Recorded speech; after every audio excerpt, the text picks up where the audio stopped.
Hey everyone, welcome back to Speak Flow, where English flows naturally. I'm Sophie. And I'm Jake. Hey, Sophie. How was your weekend? See, you just did it. Did what? You asked the question that every English speaker asks every Monday morning. How was your weekend? And I immediately felt pressure to say something interesting. Wait, you felt pressure from me? Not from you specifically, it's just that question. It comes every single Monday, at work, at school, at the coffee shop, and every single Monday I have this tiny moment of panic where I think, oh no, did I do anything worth talking about? That's so relatable, because most weekends I didn't do anything worth talking about. I sat on my couch, I watched TV, I walked Buddy, and that's it.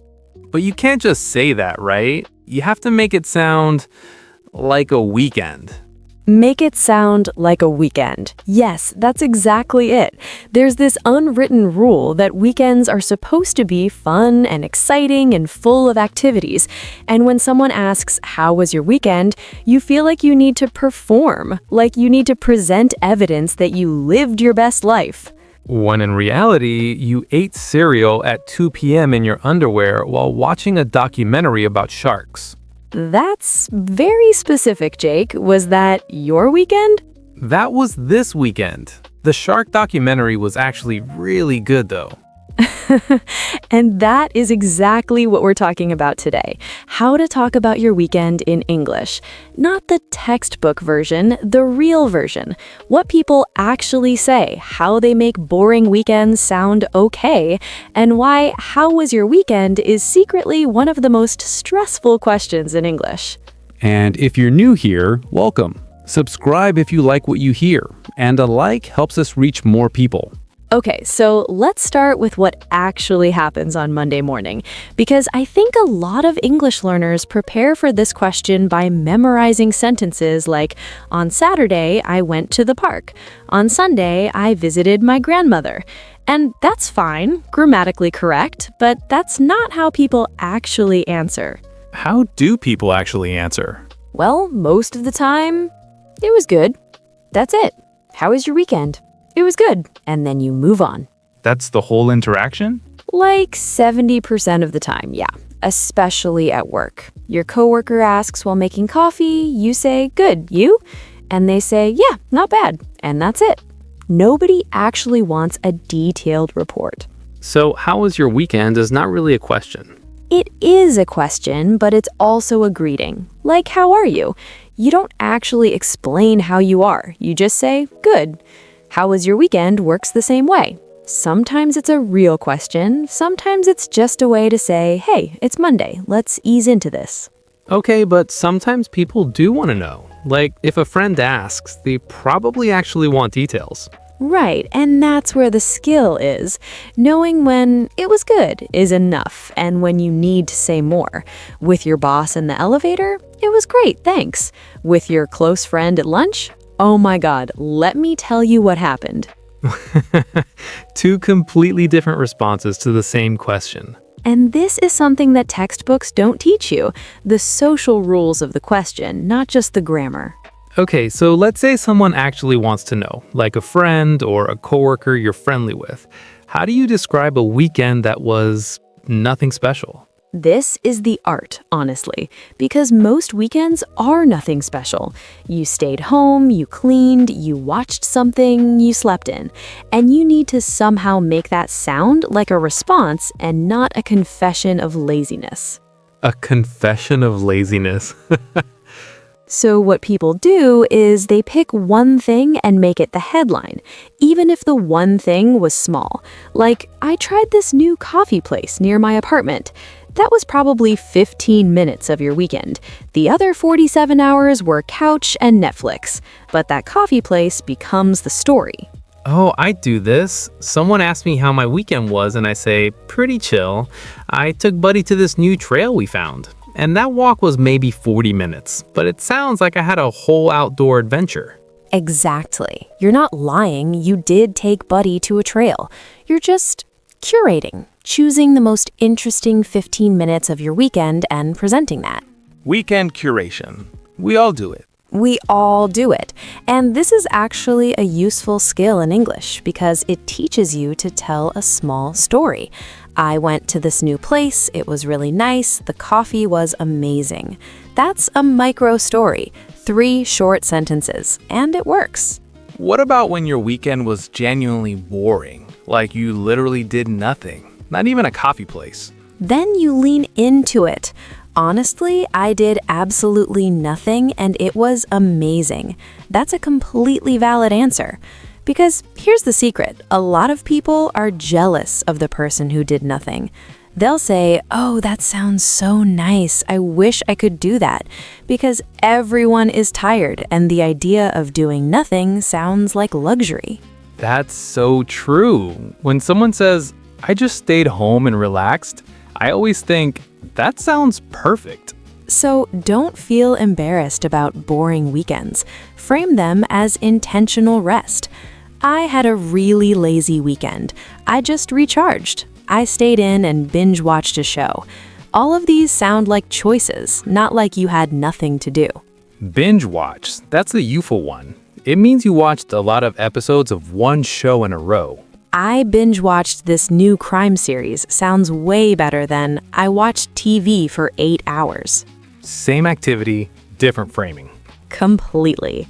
Okay, but what about the opposite? What about when you actually did something cool? Oh, this is interesting too, because there's a different kind of pressure. If you say, I went skydiving this weekend, and the other person spent their weekend doing laundry, now they feel bad. Weekend one-upsmanship. Nobody talks about this, but it's real. If your weekend was way more exciting than the other person's, you kind of have to downplay it. How do you downplay a weekend? You make it sound casual even if it was amazing. Like instead of, we went to this incredible restaurant and had a 7-course meal with wine pairings, you'd say, we went out for a nice dinner. It was really good. So you edit for your audience. Always. And this is something native speakers do instinctively, but learners don't know about. You adjust how exciting your weekend sounds based on who's asking. That's kind of exhausting when you think about it. It is. Monday mornings are social performance and nobody acknowledges it. Okay, let me bring up something that I think English learners specifically struggle with. The verb tenses. Oh, this is a big one. Because when you talk about your weekend, you're talking about the past. And past tense in English is messy. I went to the park. I saw a movie. I ate sushi. Those are all irregular. And then I watched TV and I played games and I cooked dinner.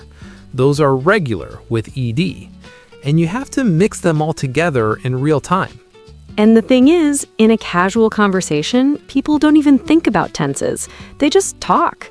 A native speaker might say, so we went to this restaurant and the food is amazing, switching from past to present in the same sentence, and nobody notices or cares. Wait, really? You switch tenses in the same sentence? All the time. I was watching this show and this guy goes up to her and says, that's past tense switching to present for dramatic effect. People do it naturally. It's technically wrong, but it's incredibly common. So if a learner said, I went to the park and the weather is beautiful, that would actually sound pretty natural? Honestly, yes. It wouldn't sound like a mistake. It would sound like storytelling, because that's how people tell stories. They slip into present tense when they're getting into it.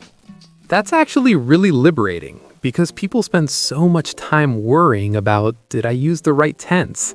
And meanwhile, native speakers are switching tenses in the middle of a sentence without a care in the world. Without a care in the world. Exactly. Okay, but we've been talking about Monday, the how was your weekend question, but there's another version of this that happens on Friday, and it's just as stressful. Do you have any plans for the weekend? Yes, that question every Friday afternoon. And the pressure is different because now you have to talk about the future. And somehow, I'm gonna sit on my couch doesn't feel like an acceptable plan. Even though it's a great plan. It's a perfect plan, but socially, you feel like you need to have something. So people do this thing where they make vague plans sound intentional. I think I might check out that new market downtown. They're not going to that market. They've been saying they'll check it out for 3 months. I might check it out. The eternal possibility. That market must be wondering where everyone is. And then Monday comes and someone asks, "Did you go to that market?" And you say, "No, I ended up just staying home." And nobody cares because they didn't go to their thing either. We're all just telling each other about plans we'll never follow through on every single Friday. It's a beautiful ritual. But okay, the useful English here is the phrases for future plans because they actually have different levels of certainty. I'm going to visit my parents. That's decided. It's happening. I might go to the movies. Maybe, not sure yet. I'll probably just stay home, most likely doing nothing, and I'm okay with it. And I don't have any plans yet, which is honest and totally fine. Totally fine. Or even no plans, just gonna take it easy. Take it easy is such a useful phrase. It means relax, do nothing in particular. And it sounds intentional, like you chose to rest. Take it easy versus I have nothing to do. Same reality, completely different energy. Exactly. Okay, can I tell you about something that confused me when I first started working at my job? The Sunday text. The Sunday text. So my coworker and I became friends, right? And on Sunday evenings, she would text me, "What did you get up to this weekend?" And the first time she did it, I panicked because I thought she wanted a real answer. So I wrote this long paragraph about how I went grocery shopping, cleaned my apartment, called my mom, watched 2 episodes of this show. A full report. A full report. And she replied, "Haha, nice, sounds chill." 3 words. And I realized, oh, she wasn't asking for a report. She was just being friendly. She wanted the headline, not the article. The headline, not the article. That's perfect. And what did you get up to? That's just another way of saying, what did you do? Yeah, get up to means do, but it's more casual, more conversational. What did you get up to this weekend? Not much, just hung out at home. That's a complete conversation. Hung out. Past tense of hang out, which means to spend time in a relaxed way. I hung out with friends. I just hung out at home. Super casual and super common. And not much is maybe the most useful 2-word answer in English. What did you do this weekend? Not much. Done. Nobody needs more than that unless they specifically ask. I feel like we're giving people permission to be boring, and I love it. We are giving people permission to be boring. Because here's the truth. Most weekends are boring for most people. And that's completely normal and completely fine. The myth that every weekend should be an adventure is exhausting. I read somewhere that the average person spends 60% of their weekends doing chores and errands, laundry, groceries, cleaning. That's not an adventure, that's maintenance. Maintenance. That's what weekends really are. Life maintenance with a few nice moments in between. And those nice moments don't have to be big. A good cup of coffee on Saturday morning. A walk when the weather's nice. Finding a new song you like. Those are real weekend highlights. My best weekend moment this week was finding a ripe avocado at the grocery store. First try, no squeezing 5 different ones, just grabbed one and it was perfect. That's actually a peak life moment. Those are rare. It is rare. And I told my sister Emma about it and she said, "Sophie, you need to go outside more." But I stand by it. Perfect avocado. Best moment of the weekend. Emma is not wrong, but the avocado is also valid. Okay, can we talk about follow-up questions? Because how was your weekend is just the opening. The real conversation happens in the follow-up. What do you mean? Like if someone says, I went hiking this weekend, the conversation doesn't stop there.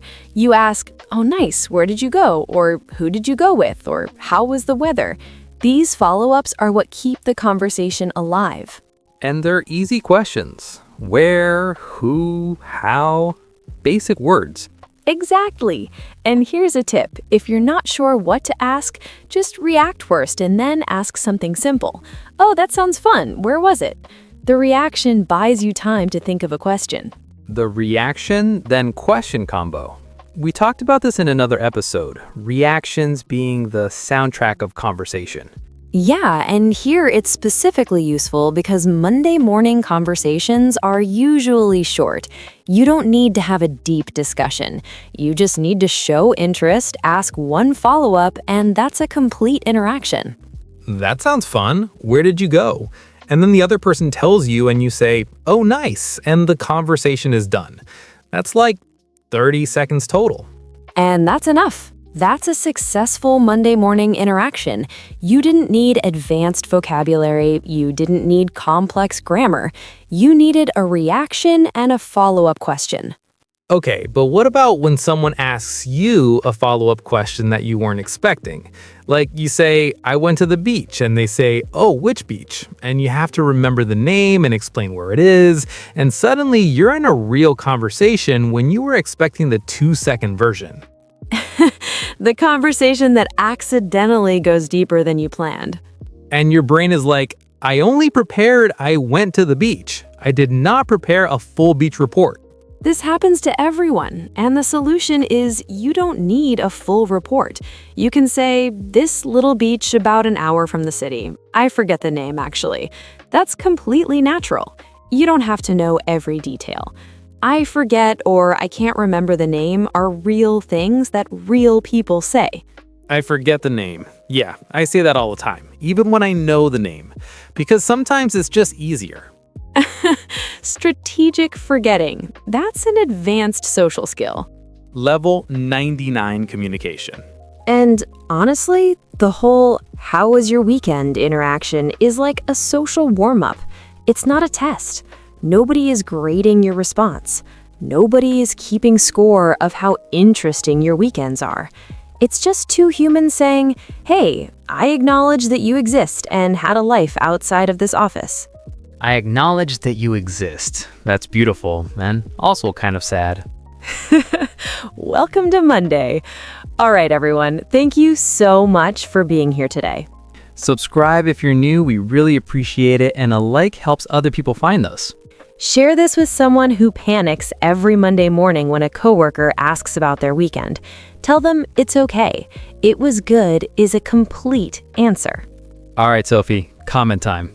Yes. Honestly, I just want to know, how was your weekend?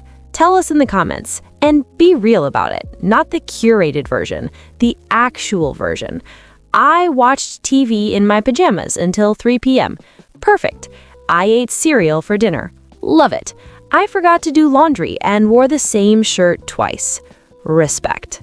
No judgment, only solidarity. We read everything. All right. Thanks for being here, everyone. Have a good Monday, or at least a survivable one. See you in the next one. Bye, everyone. Bye-bye.